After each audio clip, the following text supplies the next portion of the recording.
Breaking news this afternoon, especially for anyone driving north. At least one lane of traffic along US 36 between Federal and Pecos is closed because of a crash.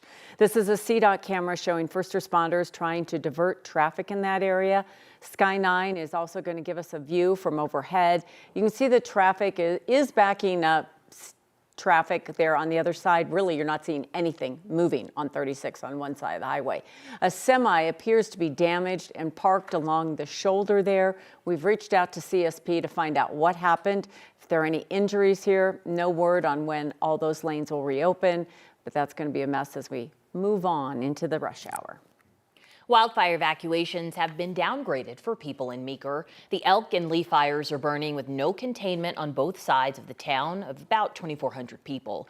People are still being told to be ready for evacuations if conditions change. Thanks for joining us here at 4 o'clock. I'm Alexandra Lewis. And I'm Kim Christensen. The Lee fire has burned nearly 61,000 acres. Red flag conditions are peaking today on the western slope. Fire crews are dealing with extreme fire behavior. There are 11 aircraft assigned to fighting these fires. More than 500 firefighters are assigned to the Lee and the Elk fires. And it was another day in the 90s around the metro area. If we climb up to 97 in the next couple of hours or so, it would be the 5th day at or above 97, which is really pretty rare at this time of the year. Would only have been the 12th time that that has happened. Jaden Knowles is tracking our forecast for us and looking into the weekend where I think we get a little relief. Yes, finally some relief. You're definitely going to feel it as we head into tomorrow. I mean, tonight we are tracking a strong cold front, but today, yeah, another hot day. We're not done warming up quite yet, but looking outside in Fort Morgan, notice the haziness there. That's because of that wildfire smoke, and there also might be a couple of isolated showers and thunderstorms towards the eastern plains, but very isolated in nature. I don't have a lot of rain in my forecast. Looking at current temperatures, noticing the low 90s. Thanks to that cloud coverage, temperatures are actually starting to go down just a little bit. 94 in Central Park, 93 right here at our 9 News backyard, as well as 93 at DIA. Current temperatures across the entire state, noticing temperatures are slowly starting to come back down because of that increase in cloud coverage. We're still seeing the upper 90s towards the eastern plains, 99 degrees in Lyman, 80s and 70s in the high country. Then, of course, the western slope, you're still very hot in the upper 90s as well. Looking at live radar, really not much going on, but noticing there's a couple of isolated showers, and this is what we were talking about earlier this morning,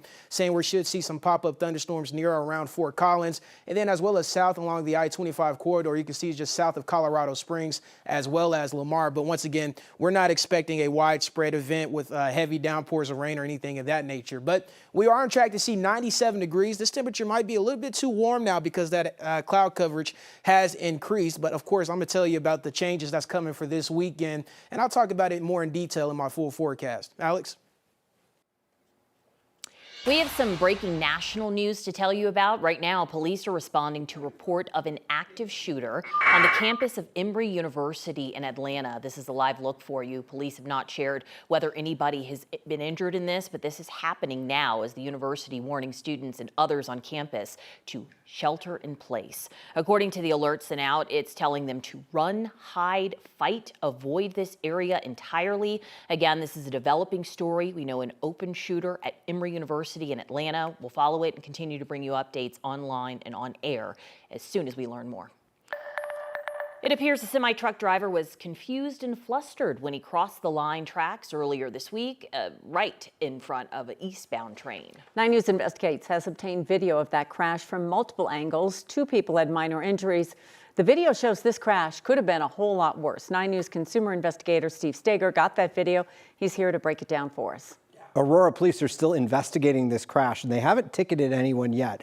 But these videos seem to clearly show that the truck driver entering the crossing stopped briefly to try to back up, then sped through trying to beat that train. That attempt was not successful.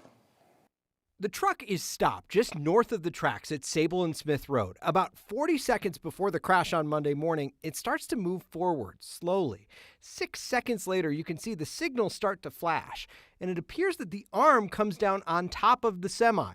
The driver slows to a stop and even appears to try to back up for a moment, but eventually they start to move forward again over the freight tracks and toward the A-line tracks. This camera has a better view of what happened next. It seems the driver may have seen the train and tried to speed up a bit to get through the intersection. He's almost over it, then bam. The full force of this crash sent both the truck trailer and one of the signals from the intersection onto Smith Road.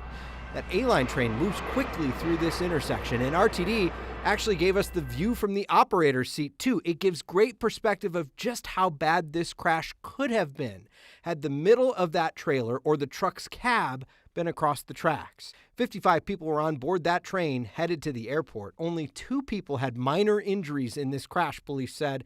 The train's operator was taken to the hospital as a precaution. And you may have noticed there at the end of the video that crossing arm coming down after the crash, after that truck was out of the way. I talked to a train expert today who told me that that often happens with that exit gate. They want to, if there's a sensor in the roadway that tells you if there's something in the train crossing, and they keep that gate open so people can try to get out before they can. So Aurora police again told me that they're still investigating this crash and that they have their own surveillance video from that intersection that shows the actual traffic lights at the time of this crash. No one's been ticketed yet, but a train crossing expert I chatted with today certainly says it certainly appears that the truck driver was the one who was at fault here. Live in studio, Steve Stager, 9 News investigates. Steve, when you watch that, isn't that chilling? I mean, to know how many people were on it, it's really, it's hard to believe only 2 people had minor injuries. Yeah, and all you can think about is what would have happened had the middle of that trailer been across the tracks, Yes. or what would have happened had the cab been across the tracks. We saw the driver, the truck driver, walking around on scene when we were there earlier this week. This could have been a horrific crash at that intersection. Thank God that it was just the tail end of that semi-trailer that caught that. Again, we know that the train operator went to the hospital, but at the time, police said that was really just as a precaution and one minor injury to someone else who was on the train at the time. Yeah, truly lucky. Can't stop a train like that on a dime, that's for sure. Thank you. Happening in the next hour, former CU buff Shedeur Sanders is getting his first start in the NFL tonight for the Cleveland Browns. They played their first preseason game at 5 o'clock. Shedeur is taking on the Carolina Panthers.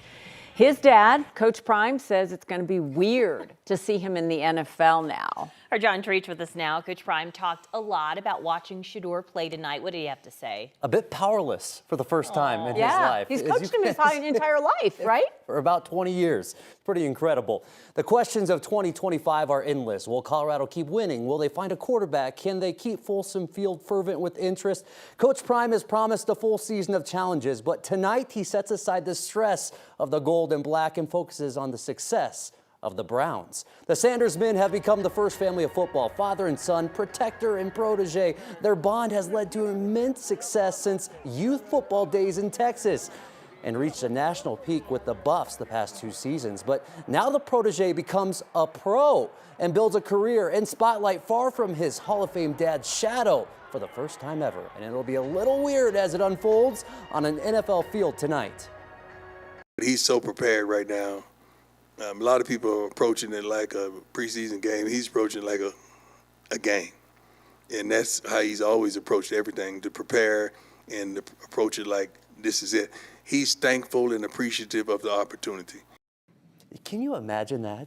Just you're doing your job, then all of a sudden your son is going to be the quarterback. I don't care how famous you are. That's special. Oh, there's nothing like it when it's your own child, yeah. He said, what, he talked to him 3 times today I think, already? Leave the boy alone. Well, you know, I want to Let know him focus. who's more nervous, like Shedeur or Prime? I'm guessing Prime. Oh, I think so. 100%. Yeah, dads are always, or a parent. Shedeur's doing what he always has done. Like, I got this. I'm sure he's telling him, Dad, I got this. And he's going to smoke it tonight. That's Let's my hope. prediction. Okay. Let's hope. I like that. That'd be good. Thanks, John.